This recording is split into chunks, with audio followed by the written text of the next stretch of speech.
seems, the nation's second largest city will not submit. John Sparks, Sky News. Hey YouTube, welcome back to my channel. How you So doing? what does President Putin's decision to put his nuclear deterrence forces on high alert tell us about What's next for Putin after this? Who knows what he could be doing next or planning? Senior soldier General Sir Richard Barrons. So a lot of the news on the TV at the moment is put his country at nuclear level heightened. Russian intervention that we've seen over the last. I'm ex-army, by the way. And what we have seen are interventions 2524034, B Company 7 Scots, Regiment of Scots. Quite modest. And I think it's fair to say that the Russian invasion has not gone as far, as fast, or as easily as President Putin intended. So the big question that faces the Russian military today is, if they want to put their tanks here in the middle of Kiev, then they're going to have to fight their way in. They're not going to find it easy to get in. They'll be opposed not just by the military, but by civil society, most of whom now have weapons.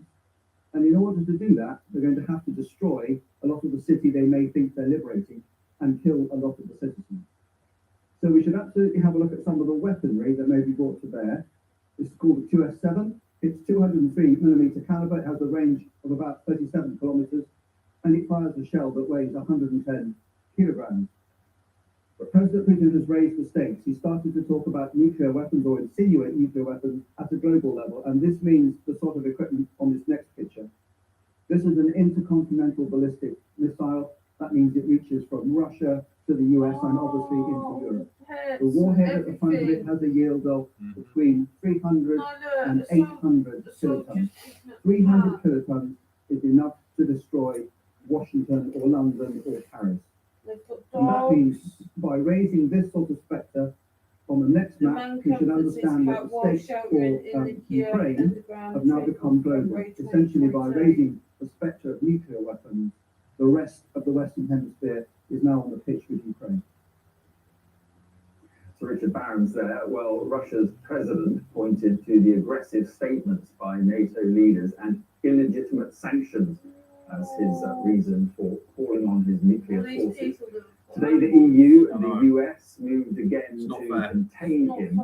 For the first time, the European Union released €450 million. Targeting their military defences, I can understand that. Described as a watershed moment by the EU. Attacking their airports, I can understand Russian planes are now banned physically from going after EU the civilians. airspace, and in Washington, That's President wrong. Biden is to try to get By approval any from count, Congress that is for wrong. $6.5 billion in military Even the aid. animals are All fucking that in scared. addition to the decision to exclude what the Well, they're gonna EU described as important You got Russian banks you from got a crucial shells global landing system around you. for payments. What are you gonna do? You're gonna be shit scared for the rest of the your life. ability Or no, you're gonna be shit scared for to about transfer money. most of your life now. International Affairs Editor Dominic Wagner reports on the swift sanctions which Russia will now suffer. I don't think Russia will suffer much from the sanctions, though. Bombs and shells Ukraine. Stop, even a Russians can kid, actually like, enjoy some winter stop sun in war in Moscow. Ukraine. The war couldn't seem further away here. But the There's prospect already, of what, sanctions 14 is kids causing been alarm. killed? Yeah. Me and all of my friends very worried about the war. This needs We're to against fucking war, stop and now. we are not supporting it. And we are scared. Of course, they're waiting this situation resolved and finished as soon as possible. Of course, well, it's the best way for everybody. Kids everywhere. A number of Russian banks could be ejected from SWIFT, a global financial messaging system used by 11,000 financial institutions in over 200 countries and territories.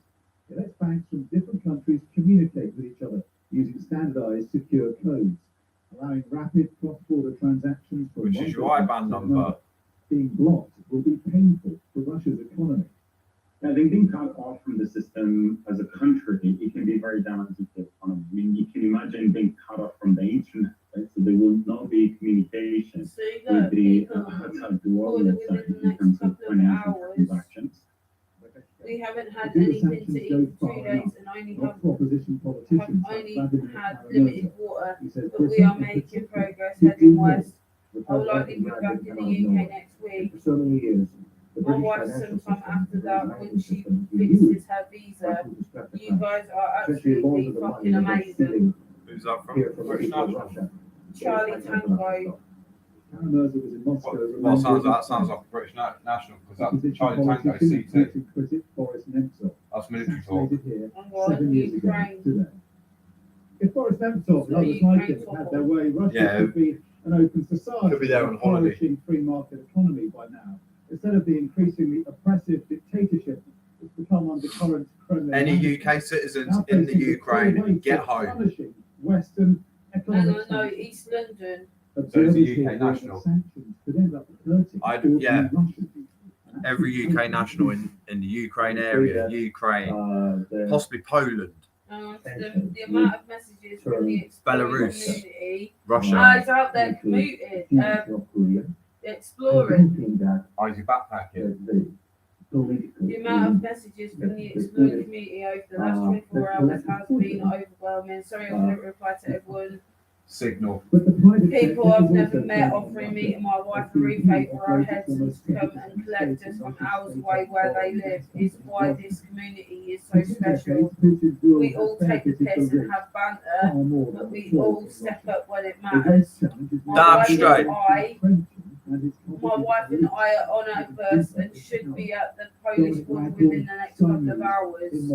We haven't had anything to eat for 2 Well, days the Foreign and Secretary said have today only that had more than limited 100 water. oligarchs were But on we the are UK making sanctions progress hit heading list, west. I'll and likely will be now back in have the nowhere UK to next hide, week. as well as My targeting wife Russia's sometime richest after men that, in the when UK, is she also fixes her sending a visa, further £40 million you guys in are all humanitarian aid and absolutely easing fucking amazing. visa restrictions for Ukrainian refugees with immediate family members in Britain. People and politics correspondent Nick Martin We are reports all on the here for move you and your wife, against Charlie. You only Russian have money. to ask.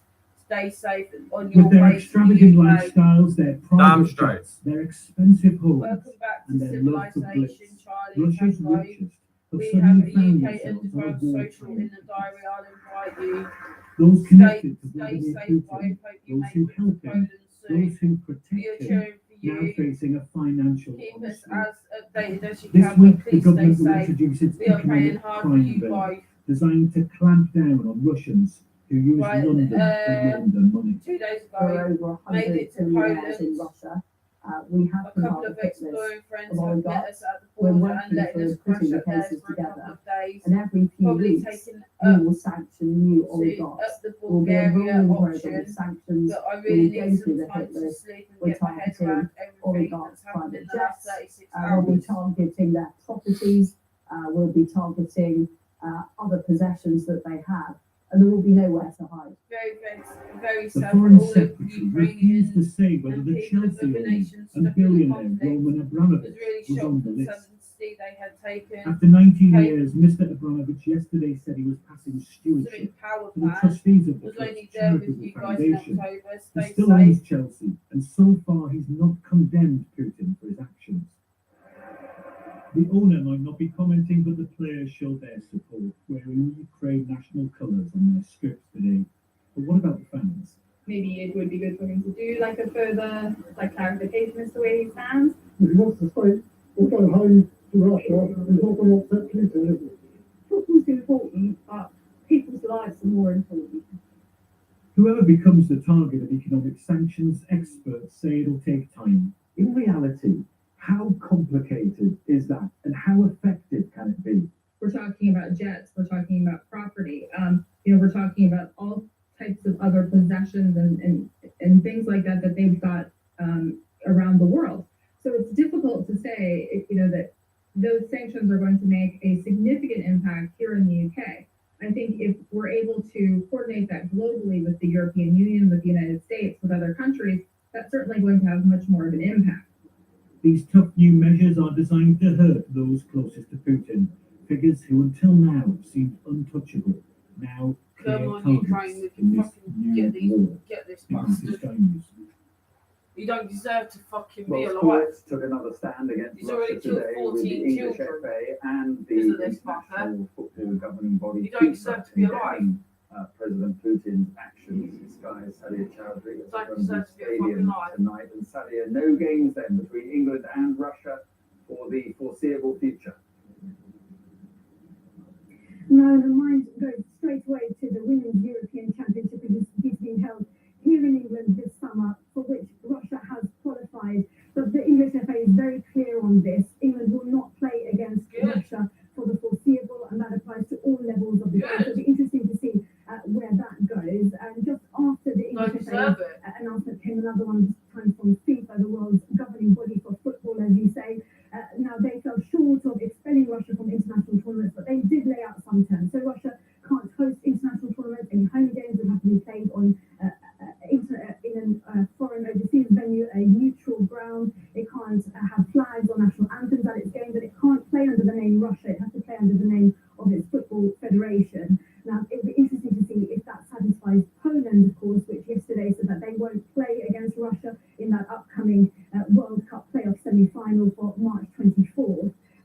And further down the line, Russia could face the Czech Republic. They've already said that they won't play Russia, even if it's on a neutral ground. Now, FIFA is being criticised for the timing of this. That's what we fucking after need. national People football fucking bodies stand up have and made say their no. stances clear. FIFA We is don't the want world fucking leader cunts. in terms of setting rules and parameters for football, but also of its own credibility, allowing Abu Dhabi, for example, to host the Club World Cup last month at a time when the United Arab Emirates is bombing Yemen. And all of this comes as there is growing pressure on all sports to take tougher action against Russia, with Ukrainian athletes this evening sending a letter to the International Olympic Committee.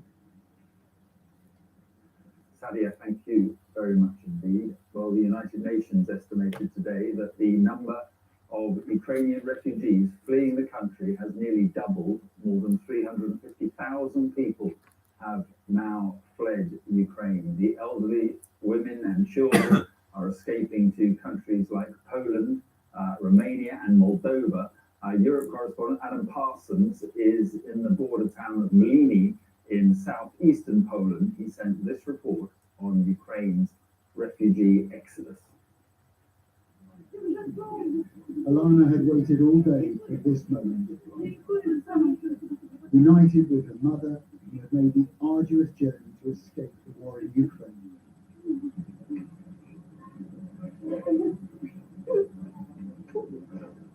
See, look, this is what he's doing to fucking people.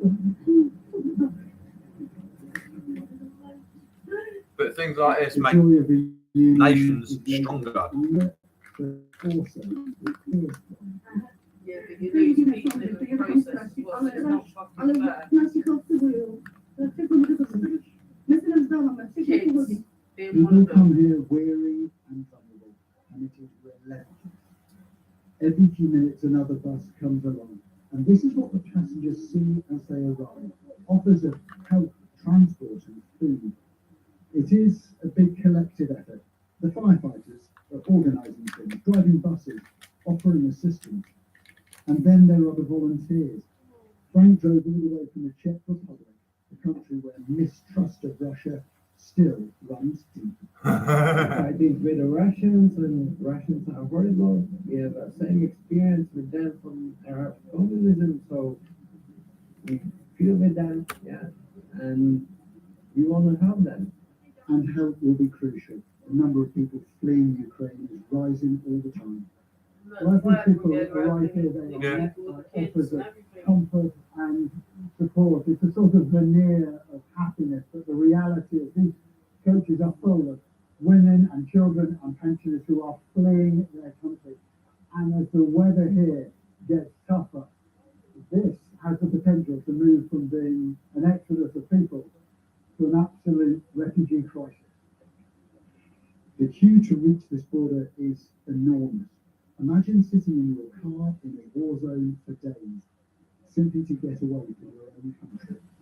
We went by car like 3 days, and we stuck to See, the the car kids, just it's to affecting the find kids, you the said. place where to sleep. So we stuck in the car. These images do stick with you. The innocence of youth displaced by the horror of war. Adam I feel Parsons, Sky sorry for the News, kids, like, Poland, see all this Ukraine. shit. Look, and she's still got her. Well, as families Minute, you continue know to what I flee, mean? the capital Kiev is still under a 36-hour curfew. The expected Russian advance into the city has not yet begun, but as as those satellite images earlier in the program suggest, the soldiers No, they'll do it will earlier. They'll almost do it first certainly thing in the come. morning. Sky's chief We're only correspondent 20 Stuart miles away. Ramsey reports now on a Won't take them capital long to come under 20 miles. curfew. Smoke billows over the Kiev skyline as the Russian forces draw closer to Ukraine's capital, but their main effort still hasn't been launched. There is a continuing curfew here until Monday at least. The only people on the streets are Ukrainian security forces, now hunting down Russian saboteurs. Sky News filmed as men in plain clothes, supported by soldiers, arrested two men in a black SUV. We don't know why they were targeted, but it illustrates the tension here. The men were held at gunpoint and questioned. In recent days, rumours have wildly circulated of roving Russian agents attempting to bring terror to the streets and plotting a route into Kiev for the Russian tanks. The city's mayor, Vitaly Klitschko, says it's exactly why the curfew was introduced. The Russians sent some troops, small troops, which actually with some time we as civilians with weapons, snipers, and shootings everywhere, and they want to make terror attack and to bring the panic to our city. It's a goal. It's a goal. We hunting of them, and we take this some people Russians who are coming to our city. So everyone is indoors and quite often underground these days. The shelling is particularly bad at night. Filmmaker Yuri is the only person left in his apartment block now. But, only one place where I can stay for safe. But it is, he feels. Yes. You hear no banging going. Yeah. He is a Ukrainian national, but was born near Moscow. He won't leave Kiev. He has persuaded his wife to go to the countryside for now. This war, he says, is about protecting basic human rights and freedoms. Extreme evacuation backpack. Now we're free. Now, and we don't give our freedom anybody. Never. Until we die. And that's why you're saying, yes. Yes. It's just because I want to be free. I want to live like a normal human in the country with normal rules. There's a new national obsession in Ukraine right now, making Molotov cocktails, and it's spread to here. The Ukrainian Ministry of Defense has issued instructions on how to put them together. Others have been signing up to fight in their droves. At night, the bombing intensifies. An oil terminal hit by Russian missiles south of the capital. It seems inevitable. There will be more missile strikes and fiery skies as this war grinds on. Stuart Ramsey, Sky News, Kiev. Well, church services were held across the UK today in solidarity with the people of Ukraine. Congregations in Yorkshire and in London came together with support for those families facing the Russian invasion. Correspondent Gerard Tubb reports on the communities Ukrainian chefs who are looking for work in the UK. I will pay for 2 visas on your flight from Poland to Ukraine to UK. We can also help with accommodation if you know anyone already. Please do get in touch via restaurant or reservations, the House of Visas. These are the families of refugees who can only watch and worry at the events unfolding in a country many still half Ukrainian defense soldiers with cats. Please. Maria Lanovy was 19 when she arrived here from a Nazi forced labour camp. She's now 94. And she's reliving it. In your home country? No, She's reliving it. they give you the fighting. Well, I watched it because I watch Ukrainian television, and I watched them. Well, it was yesterday all day. I was stopped watching. and they fighting, they never give in. They never give in. In Westminster, Mass was held in the Ukrainian Catholic Cathedral. Among the congregation was Ukraine's ambassador to the UK, Vadim Pistrykov, who heard the Archbishop of Suffolk condemn the war. We cannot, none of us, be indifferent to the evil taking place in Ukraine. We are our brothers and sisters' keeper. We each have a responsibility for one another, person for person, nation for nation. I am like very worried because we have family back home, you know, and yeah, so it's very devastating, and I don't know where they're going to go and what's going to happen next. I can't explain how I'm worried. Actually, I can't sleep. I can't think right. I just want to do something. I want to help, but I feel that I'm useless. Most people in the congregations in London and in Yorkshire were born in the UK, and this is their home. But everyone was thinking of the Russian invasion. Gerald Tuck, Sky News, Bradford. And that is about it from Ukraine. We will see what tomorrow, day 5 of this invasion, brings. Now back to Jonathan in London.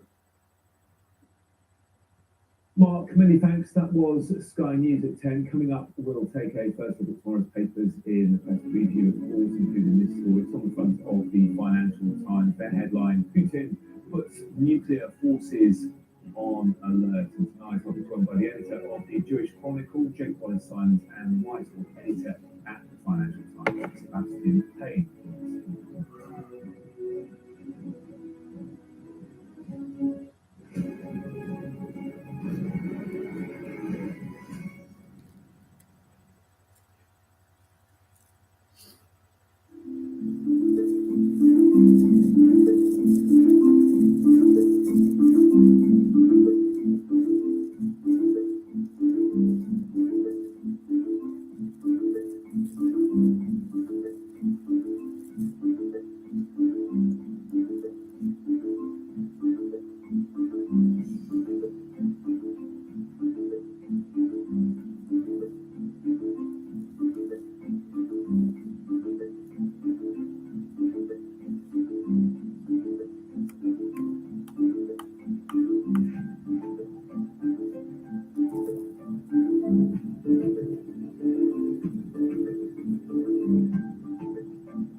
This war will stop.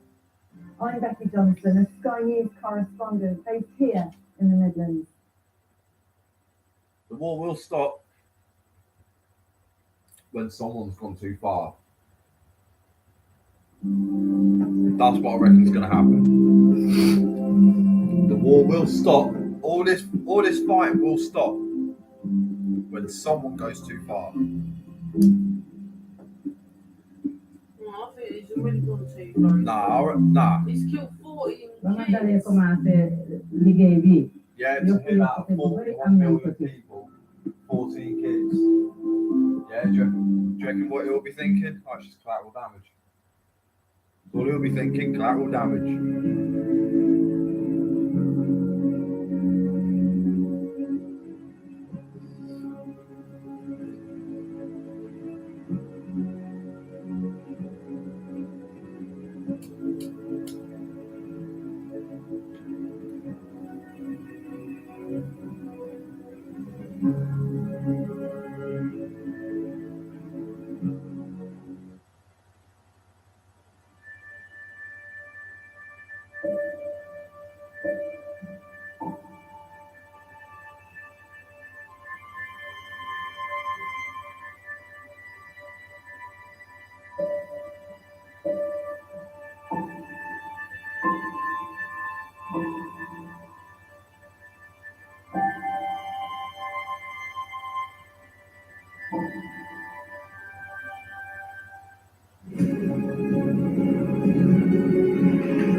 for the press preview. First look at what is on the front pages. And tonight we'll check out the headlines with the editor of the Jewish Chronicle, Jake Wallace-Simons, and the Whitehall editor at the Financial Times, that's Sebastian Payne. Evening to you both. We'll chat in a moment. First of all, let's check out those front pages, starting with the FT. Putin puts nuclear forces on alert, reads in front of the Financial Times as they look at the West's imposed sanctions against Russia's central bank. The Times carries this same headline.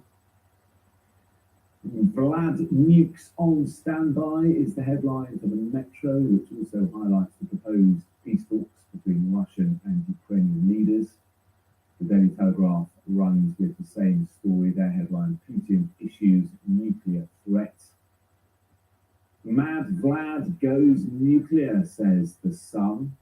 The Star also has a picture of Vladimir Putin on the front with the headline, madder than a box of frogs. The Guardian says the backlash against President Putin is growing, with a picture of an enormous anti-war protest that was taking place in Berlin. Dash to the borders is the headline for the Eye as Ukrainians flee their country. More than 300,000 of these have left. And the Mirror also has the same story, pictures a father and son saying a tearful goodbye at a train station. And let me remind you, of course, by scanning the QR code, things like that which shouldn't happen. You can check out Children saying goodbye to their dads. Sisters saying goodbye to their brothers. No, it's not on.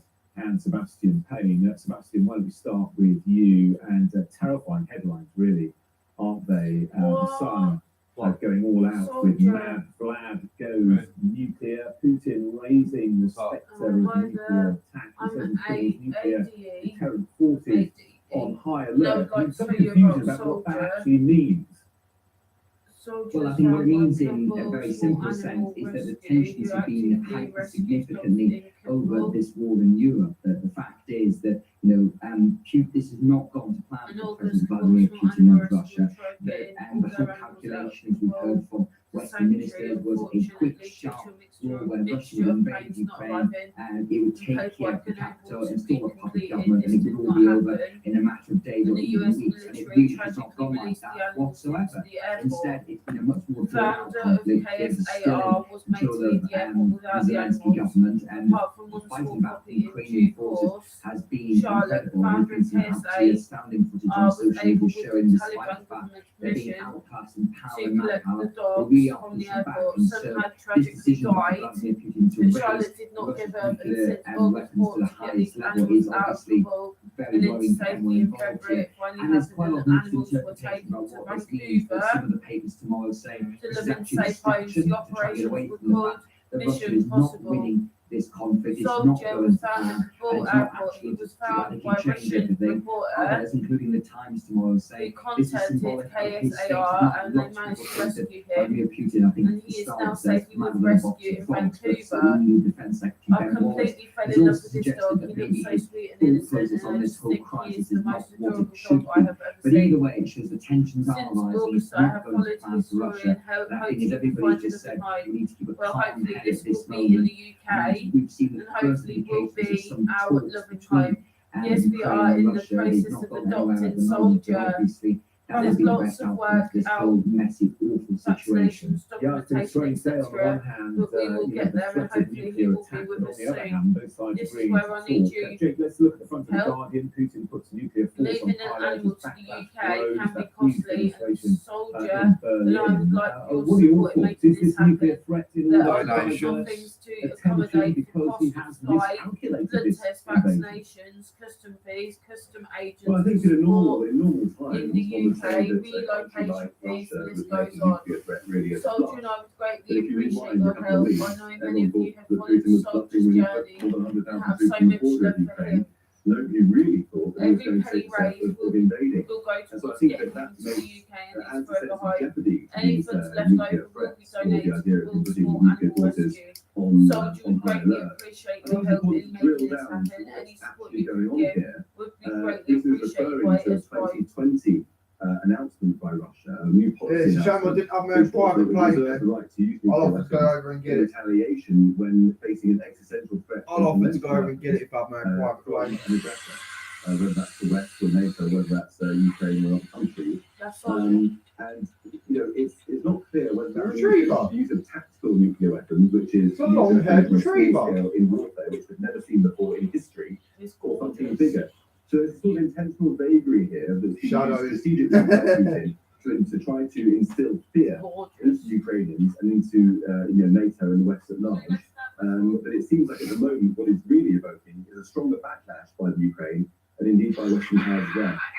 Yeah, and Sebastian, just going back to your paper, the Financial Times, clearly Putin has been rattled by the sanctions, hasn't he? And I see that the FT talking about BP unloading nearly 20% of its stake in Rosneft. Russian, basically, a Russian. Indeed, just before I come on to Russian the person BP story, I found think it's just worth noting as well that obviously the rescue when place. Russia's financial markets open And on obviously Monday, it could now well be this whole soldier, I economy think will he's spiral into freefall because soldier we've out. now got global agreement to A Russian cut Russia soldier? off from the SWIFT banking don't system know that's used for international what payments. There was some dispute What between he is, or European saying, nations about that unless last week, the and they dog's found called unity on soldier. that. Plus, there's also been moves by several Soldier central having banks run around across and the ready to world have a to place. So, feed the assets dog's of called Russia's central soldier. banks. So economically, that person, pain is really going to hit tomorrow. And this is symbolised by that story you mentioned on the front of the Yeah, FT, in that August, BP Keppel, is small selling animal just rescue. 20% in Rosneft, the Russian oil fund. That is Yeah. $25 billion. BP You seeks cannot to underestimate unload what a 20% huge investment. transaction that is.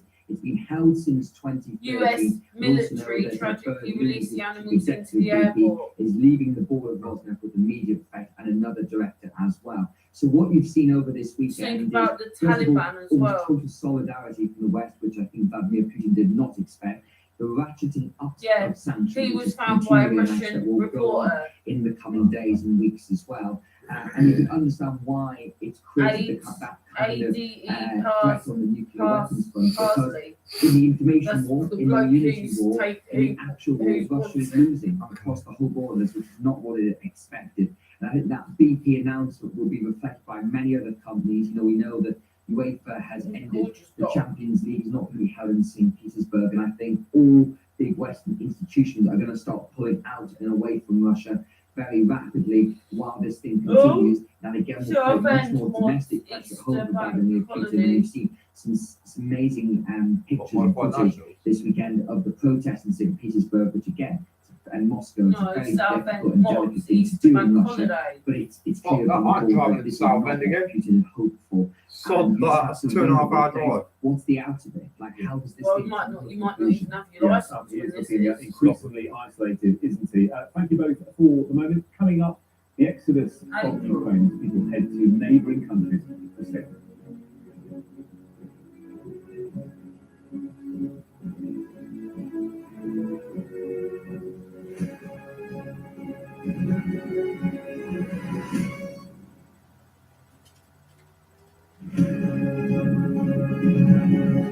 When I was bored, that's the fast answer. And I needed a project that I couldn't finish in a hurry. That's more I really, kids that really put in love fucking danger. like Viking Age embroidery. We used to do reenactment, and I made that kind of clothing. And 6 years ago, I didn't have any orders coming in, so I thought, you know what? Where 12 I need something tiny big, newborns had to and be that's carefully bigger than a moved bale in of a tapestry. So specialist that's what I did. neonatal unit to make makeshift I'm no bomb shelter in longer the working as a basement. primary school teacher, but I am trained, and correcting things is what I The do. nurses and But doctors when I felt that they set had out no to do choice this after the project, I hospital's cancer decided unit was to hit by try to Russian bombing. replicate it as faithfully as I can. And the ladies who did it back in the days, I mean, they were humans, and it's, people make mistakes.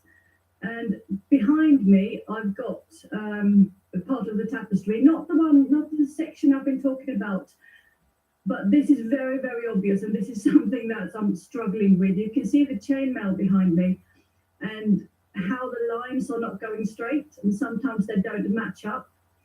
And I like things straight, and I like things neat, and this was really, really, really difficult. To start with, I thought, you know what, I'm just going to do this for a bit of fun, and then the interest in my project grew on social media, and I thought, maybe I can sell it, just put my feet up afterwards, that'd be nice.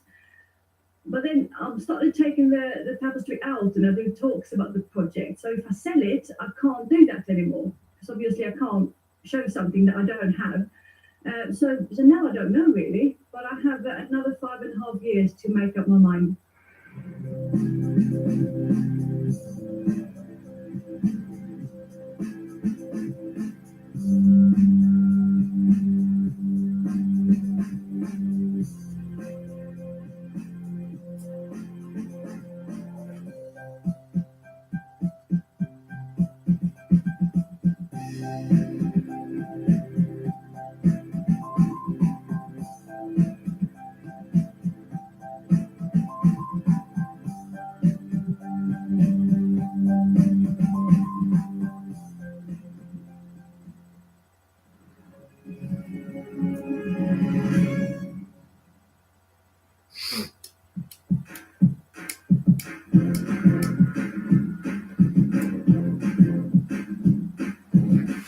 I love my job because I get to do something that is contributing to a better future.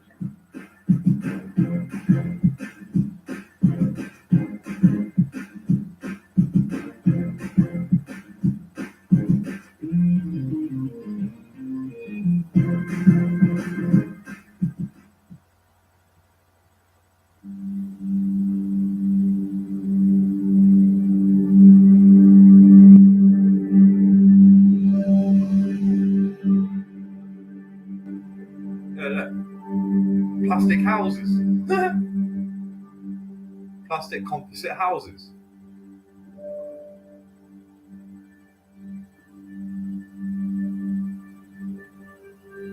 Never rot, never wither. Welcome back to rather Don't get mold. Easy to clean. More in the next hour. That's because of the extended news at 10. Jake and Sebastian still with us. And Jake, let's look at the front of the eye. They're focusing on the humanitarian crisis that's unfolding. That's right. It's been obviously the war in Ukraine has created a huge refugee crisis that we've seen unfolding already, and is only set to get worse. There are queues of 25 miles at the borders, and about 380,000 refugees streaming out of Ukraine. And we know that in the bordering countries such as Moldova and other places, they are experiencing a high degree of hospitality and warmth and solidarity from people there, who are welcoming them in and giving them the assistance that they need and that they frankly deserve. And Boris Johnson as well has announced today that he's going to be extending or relaxing the visa requirements for Ukrainians so that families of Ukrainians already in Britain can come here in short order and receive protection and refuge and a roof over their head. He's also announced an aid as well. So I think that what we're seeing really is the beginning of what promises to be another refugee crisis to hit Europe following the 2015 refugee crisis that was occasioned by the war in Syria. This one's a war far closer to hand that is threatening at the moment to drag in European nations, and indeed ourselves and perhaps the Americans as well. But the refugee crisis is going to put every society in Europe under a great deal of pressure indeed, at a time when cost of living crisis is hitting as well. Yeah, Prime Minister announcing an extra £40 million for Ukraine as well. Okay, so thank you very much. We'll speak again shortly. Coming up, we'll have the very latest on Russia's invasion of Ukraine.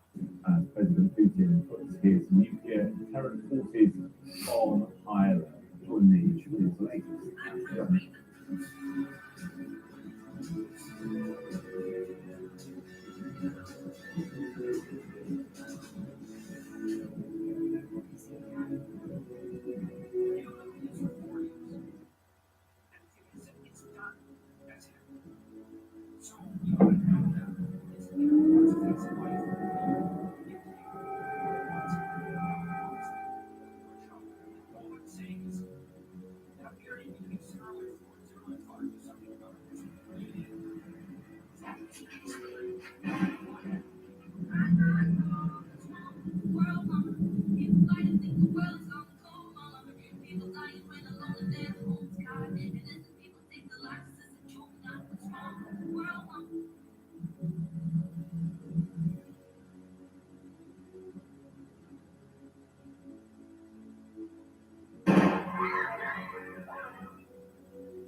Suck these odds.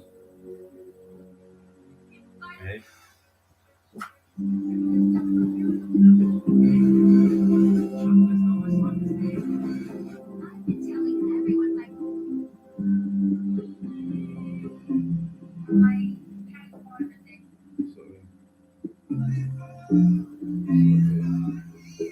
Dalee commencé liggéey bi yokku te bu bari am nañ ko ci.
This is Sky News at 11 o'clock. The headlines this evening.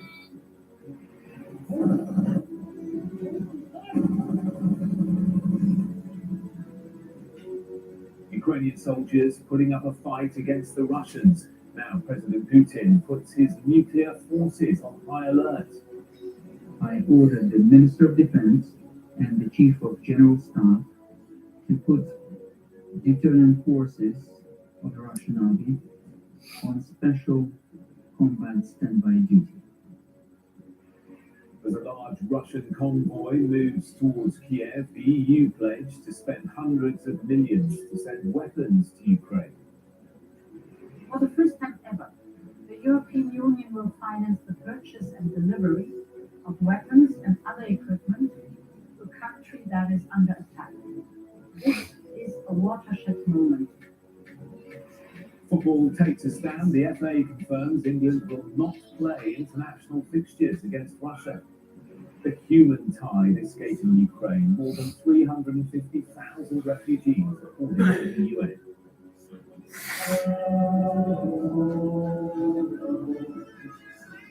And prayers for Ukraine as Boris Johnson eases visa restrictions for Ukrainian refugees. Plus, we'll have a full look at the front pages in our press preview at 11:30.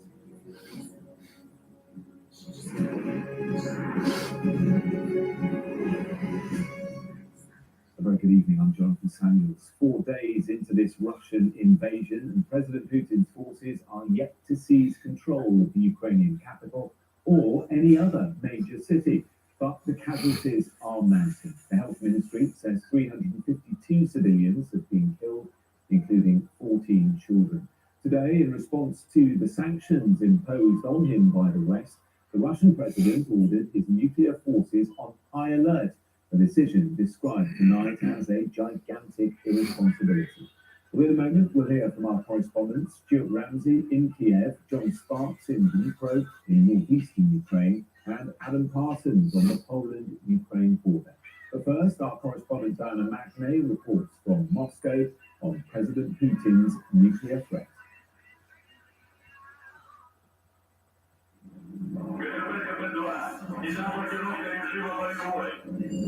Last Saturday, Vladimir Putin held nuclear drills for all the world to see. This Sunday, he put them on high alert. You can see that Western countries are not only taking unfriendly economic actions against our country, I mean the illegal sanctions that everyone knows about, but also the top officials of leading NATO countries are allowing themselves to make aggressive statements with regards to our country. That's why I'm ordering the Defence Minister and the Chief of General Staff to put deterrence forces on high combat alert. As satellite imagery showed a large column of Russian ground forces advancing towards Kiev, Ukraine agreed today to send a delegation for talks with the Russians at a site near Chernobyl on the border between Ukraine and Belarus. But the country's foreign minister remained defiant. With the order of President Putin to put on high alert his nuclear weapons is a direct threat to use these nuclear weapons against Ukraine, then I have a very simple message. It will be a catastrophe for the world, but it will not break us down.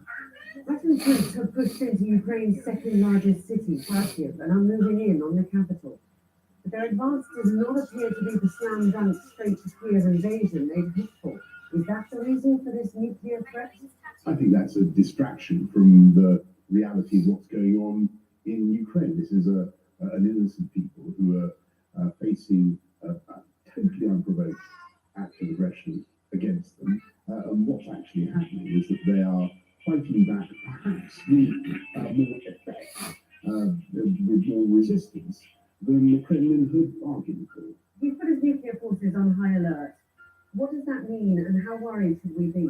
Alerting could mean an increase in general force readiness. It could mean forces from Russia's 12 Duma, which are in charge of Russia's nuclear arsenal, pulling nuclear warheads out of central storage, bring them to places where means of delivery are stored, things like strategic bombers, part of Russia's long-range aviation. In Russia, protesters again took to the streets across the country. Nuclear forces on high alert, Ukraine cities under attack, and this kind of a crackdown back home. It is a hard sell even to his own people that this is all in the name of Russia's defense. Many Russians don't know why their president is doing this to Ukraine, and the West doesn't either, which makes planning a response to what is now a nuclear threat that much harder. Diana McNay, Sky News, Moscow. The Ukrainian city of nearly 1.5 million people was the focus of much of the fighting in Ukraine today. Kharkiv is close to the Russian border to the east of Ukraine. The governor has said government forces are still in control there. Sky's John Sparks is in the city of Dnipro, 200 kilometers away. He's been speaking to people sheltering in the country's second biggest city about their experiences of the battle for Kharkiv.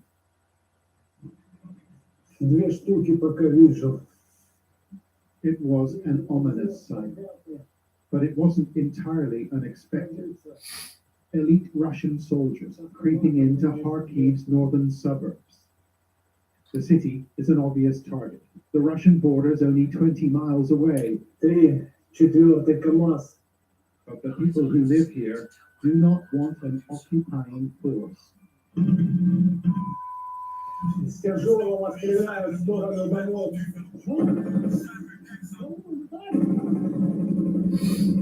In a series of videos verified by Sky News, we see soldiers who we believe to be Ukrainian. They engage an enemy column with machine guns and rocket-propelled grenades. This is intense, close combat. Is everyone okay? Shouts one man. Then we see a column of badly damaged vehicles being searched by Ukrainian troops. They're armored 4x4s with Russian markings, and they have been peppered with bullets. The occupants are nowhere to be seen.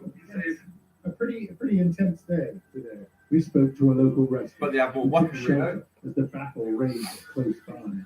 People from the different districts of the city, they saw the groups of 3-4 vehicles and some people. We have quite strong defense here in the city, and we have the special troops who can who can have the battle inside the city. It's a different story than outside. This city of 1.5 million has experienced 3 days of warfare, and many have had to move underground. The city's children's hospital has done the same. The patients and their parents now trying to cope in the cold in this rudimentary shelter. We're living here now. This is our house. Tens of thousands have left Kharkiv, seeking shelter in other communities, like the city of Dnipro to the south. There is food and beds for people like Anatol, who had to leave his elderly parents behind. How did you feel when you left the city? Were you feeling scared? Were you feeling frightened?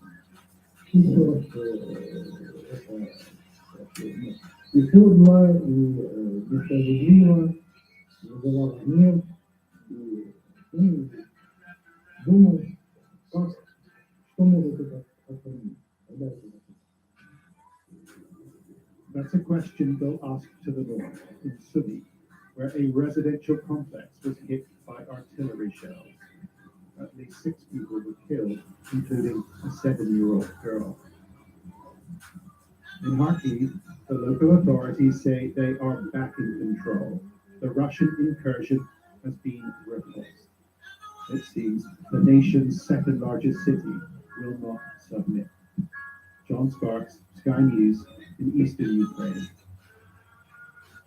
Well, Russia's president pointed to the aggressive statements by NATO leaders and illegitimate sanctions as his reason for calling on his nuclear forces. Today, the EU and the US moved again to contain him. For the first time, the European Union released 450 million euros to buy and deliver weapons to Ukraine, a move described as a watershed moment by the EU Commission president.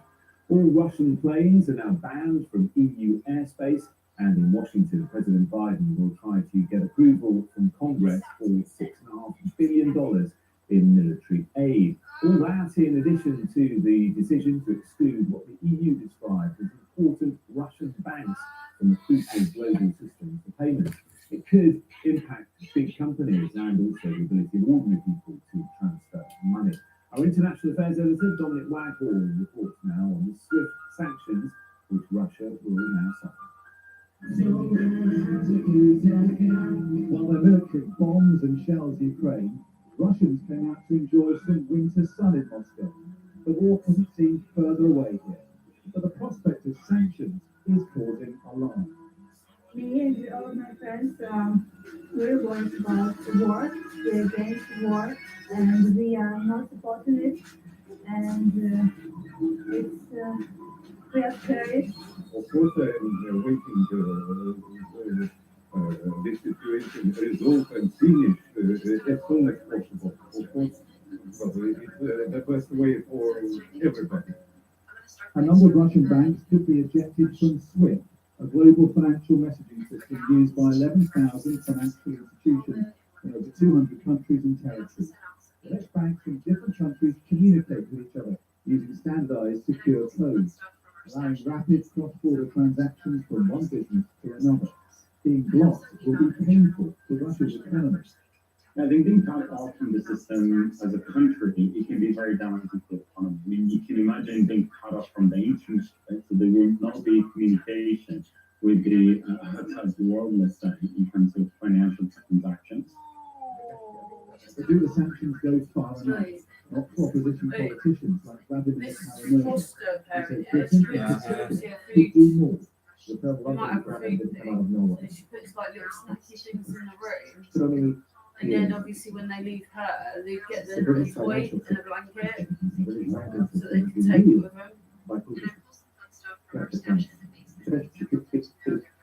Launder the money that they're stealing here from the people of Russia. It is high time for that to stop. Anna Merkel was in Moscow remembering a friend. Opposition politician and Putin critic Boris Nemtsov, assassinated here 7 years ago today. If Boris Nemtsov and others like him had had their way, Russia could be an open society with a flourishing free market economy by now, instead of the increasingly oppressive dictatorship which become under current Kremlin management, now facing the full weight of punishing Western economic sanctions. Observers here warn that sanctions could end up hurting ordinary Russians and actually helping Putin. I'm afraid that the sanctions would turn Russia into a huge North Korea. I don't think that the political elite, that the Putin, the collective Putin, would suffer. But the private sector is also turning on Russia, as BP offloads its almost 20% stake in Russia's state-owned oil and gas company, Rosneft. For 2 decades, Putin's rule has benefited the rich far more than the poor in Russia. The West's challenge is making sure they don't entrench him and his positive elite even deeper in power. Dominic Waghorn, Sky News in Moscow.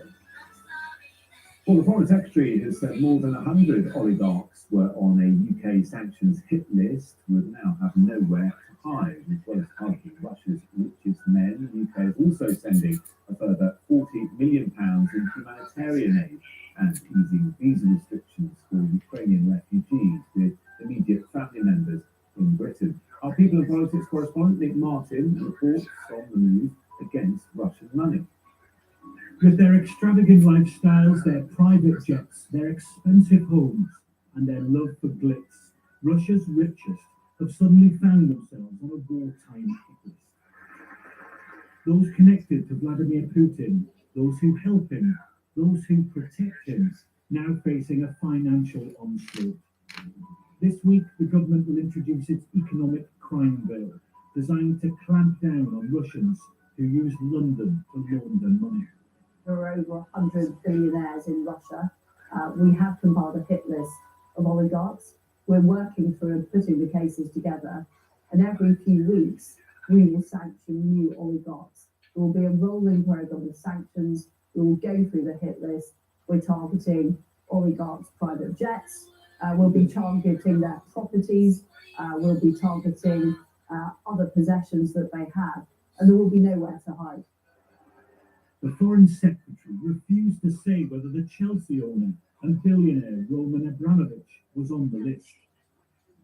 After 19 years, Mr. Abramovich yesterday said he was passing stewardship to the trustees of the club's charitable foundation. He still owns Chelsea, and so far he's not condemned Putin for his actions. The owner might not be commenting, but the players show their support, wearing the Ukraine national colours on their strips today. But what about the fans? Maybe it would be good for him to do like a further, just like clarification as to where he stands. He wants to say, it's on home to Russia, he's not going to accept Putin, is he? Putin's important, but people's lives are more important. Whoever becomes the target of economic sanctions, experts say it'll take time. In reality, how complicated is that and how effective can it be? We're talking about jets, we're talking about property, we're talking about all types of other possessions and things like that that they've got around the world. So it's difficult to say, that those sanctions are going to make a significant impact here in the UK. I think if we're able to coordinate that globally with the European Union, with the United States, with other countries, that's certainly going to have much more of an impact. These tough new measures are designed to hurt those closest to Putin, figures who until now seemed untouchable, now clear targets in this new war. In Martin, Sky News. So what does President Putin's decision to put his nuclear deterrence forces on high alert tell us about how well or badly the Russian invasion is going? The former senior soldier, General Richard Barons, gives us his analysis. Now would be a very good time to take stock on the progress or lack of it of the Russian intervention that we've seen over the last 4 days or so. And what we have seen are interventions which are, in territorial terms, quite modest. And I think it's fair to say that the Russian invasion has not gone as far, as fast, or as easily as President Putin intended.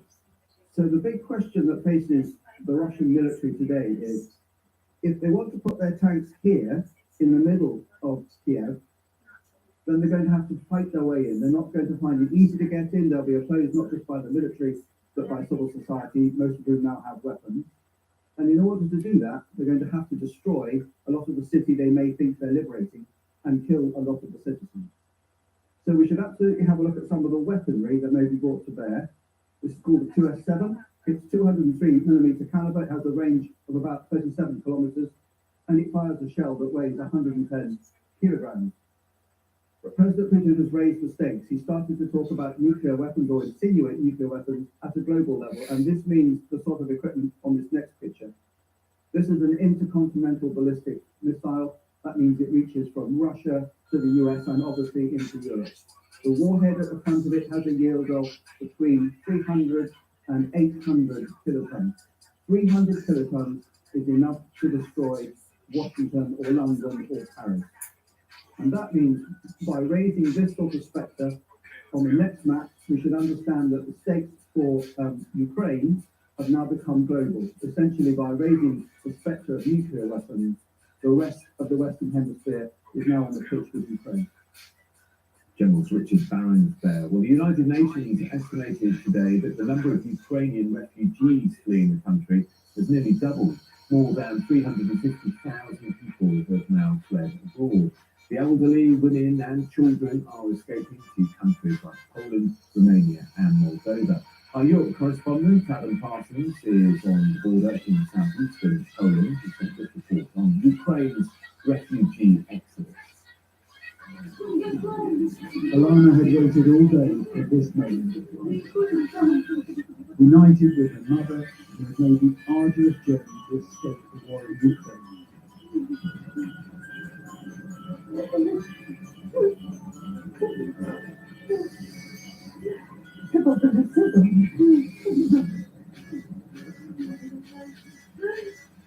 The joy of the union is laced with anger, but also with fear. To jedyne sądy, to nie demonstracje, ale nas się potrzebują. Dlaczego może to zmienić? My się nazywamy, dlaczego powodzi? People come here weary and vulnerable, and it is relentless. Every few minutes another bus comes along, and this is what the passengers see as they arrive. Offers of transport and food. It is a big collective effort. The firefighters are organising things, driving buses, offering assistance. And then there are the volunteers. Frank drove all the way from the Czech Republic, a country where mistrust of Russia still runs deep. The fight is with the Russians, and Russians are horrible. We have the same experience with them from our communism, so we feel with them, and we want to help them. And help will be crucial. The number of people fleeing Ukraine is rising all the time. So as these people arrive here, they are met by offers of comfort and support. It's a sort of veneer of happiness, but the reality is these churches are full of women and children and pensioners who are fleeing their country. And as the weather here gets tougher, this has the potential to move from being an exodus of people to an absolute refugee crisis. The queue to reach this border is enormous. Imagine sitting in your car in a war zone for days, simply to get away from your own country. Three days, and we stuck in the car because we couldn't find the place where to sleep. So we stuck in the car. These images do stick with you. The innocence of youth displaced by the horror of war. Adam Parsons, Sky News, on the Poland-Ukraine border. You're watching Sky News. Please stay with us. Coming up in a moment, the FA and FIFA take a stand against Russia, and football teams across the country stand in solidarity with Ukraine.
I'm Becky Johnson, a Sky News correspondent based here in the Midlands. Yo, hello.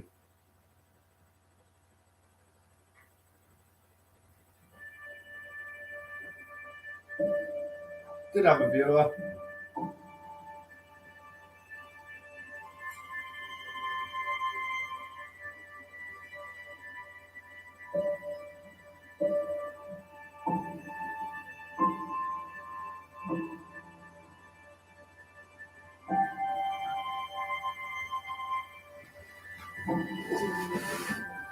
Yeah.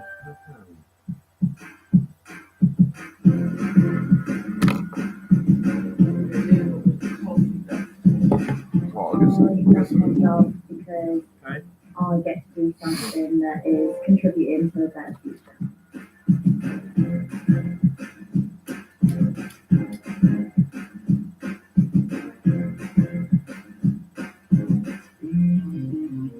If it does come away from it, how the fuck are we gonna get out? Where the fuck do we go?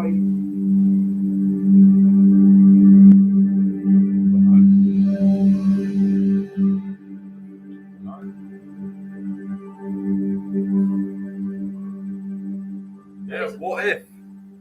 That is a point. That is a big what if. What if fucking Putin decides to say, fuck you, I'm just going to take on the whole world. And press that red Hello button. again. In the latest blow to Russian turn that security in key. response to the invasion of Ukraine, the FA has announced England's football team will not play any international fixtures with Russia for the foreseeable future. Meanwhile, FIFA has announced Russia must play in neutral venues without anthem, fans, or a flag. But the Polish team has doubled down, saying they will still refuse to play against the Russian team, no matter what the name of the team is. Sky Cyber Chowdhury has more details from Wembley. The Women's European Championship is due to be held here in England this summer, for which Russia has qualified. But the English FA is very clear on this. England will not play against Russia for the foreseeable, and that applies to all levels of the game. So it'll be interesting to see where that goes. And just after the English FA's announcement came another one, this time from FIFA, the world's governing body for football, as you say. Now, they fell short of expelling Russia from international tournaments, but they did lay out some terms. So Russia can't host international tournaments. Any home games would have to be played on in a foreign overseas venue, a neutral ground. It can't have flags or national anthems at its games, and it can't play under the name Russia. It has to play under the name of its football federation. Now, it'll be interesting to see if that satisfies Poland, of course, which yesterday said that they won't play against Russia in that upcoming World Cup playoff semi-final for March 24th. And further down the line, Russia could face the Czech Republic. They've already said that they won't play Russia, even if it's on a neutral ground. Now, FIFA is being criticised for the timing of this, coming after national football bodies have made their stances clear. FIFA is meant to be the world leader in terms of setting rules and parameters for football, but also of its own credibility, allowing Abu Dhabi, for example, to host the Club World Cup last month at a time when the United Arab Emirates is bombing Yemen. And all of this comes as there is growing pressure on all sports to take tougher action against Russia, with Ukrainian athletes this evening sending a letter to the International Olympic Committee. Sorry, Chowdhury there at Wembley. Coming up next, we've got a press preview for you, including this story. It's on the front of Monday's Telegraph. Quite simple, their headline: Putin issues nuclear threats. And when we come back, we'll be joined by the editor of the Jewish Chronicle, Jake Wallace-Simons, and the Whitehall editor at the Financial Times, Sebastian Payne. Don't go away.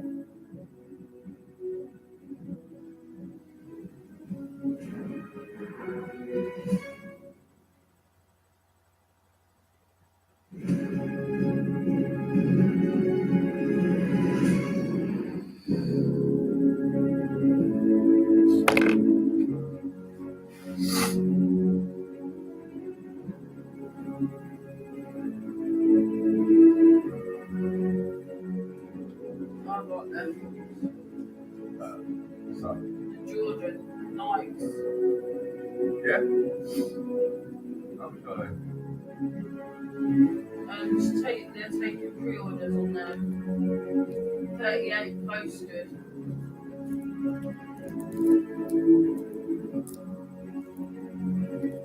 I do like that colour though. 3 3 3 3 4 4 4 4 5 5 5 5 6 7 7. They do them in the grey and black. Okay.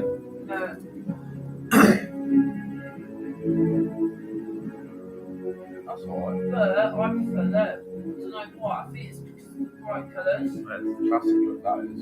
Like that. Yeah. That's classic colours. But then They're 95 colours.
know.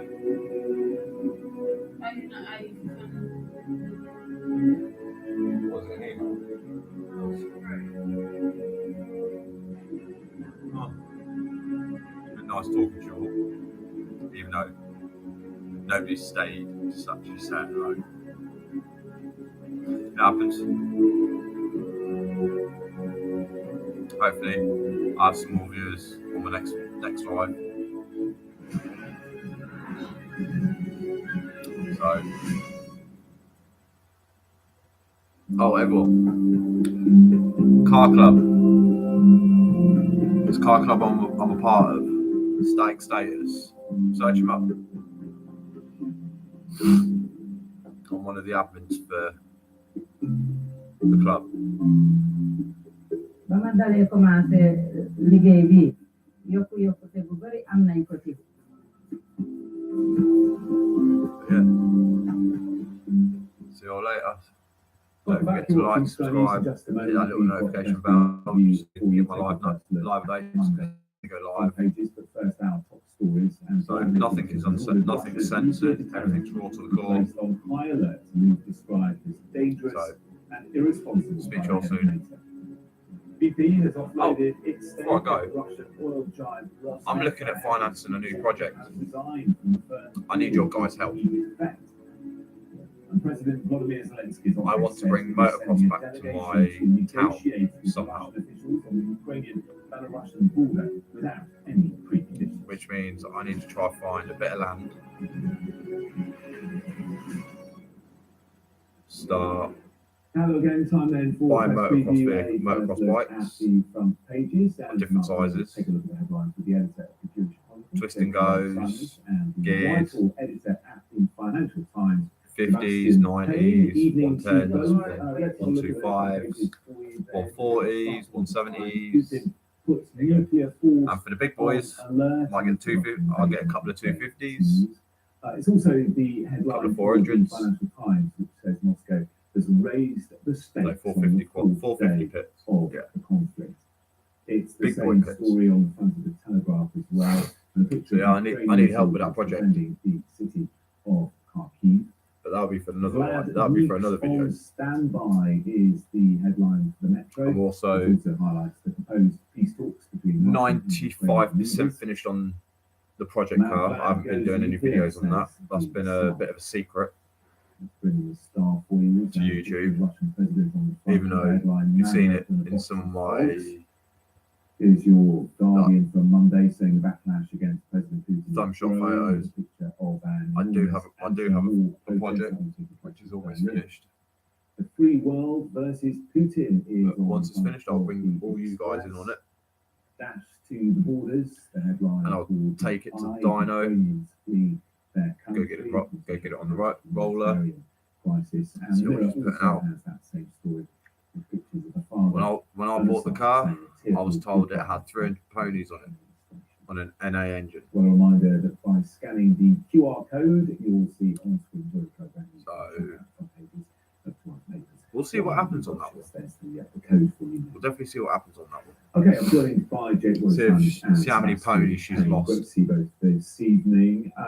Jake, yeah, it may only be an Opel Astra, with the front of the Opel Vauxhall Astra, those Vauxhall Opel, because the Vauxhall over it. Largest city, but the headlines in all the papers. But yeah, absolutely terrifying. Putin issues nuclear threat. Once that's finished, I'll bring you in all that. Yeah, all on that. Putin has start taking that to shows. Up the ante, I'll get enough subscribers. I'll be able to do my mobile, like go live on my mobile. He hasn't got the 48-hour victory for which he had hoped. And he's chosen to raise the readiness of his nuclear tablet or something like that. By a couple of notches. There are certainly Windows more to go, by the way. It's not at the absolute highest level of readiness and alert, but nonetheless, so it raises the spectre of a nuclear war in the minds of all observers around the world, including in the capital. Little Ford Fiesta going around with his little dump valve in his 1.4 turbo car.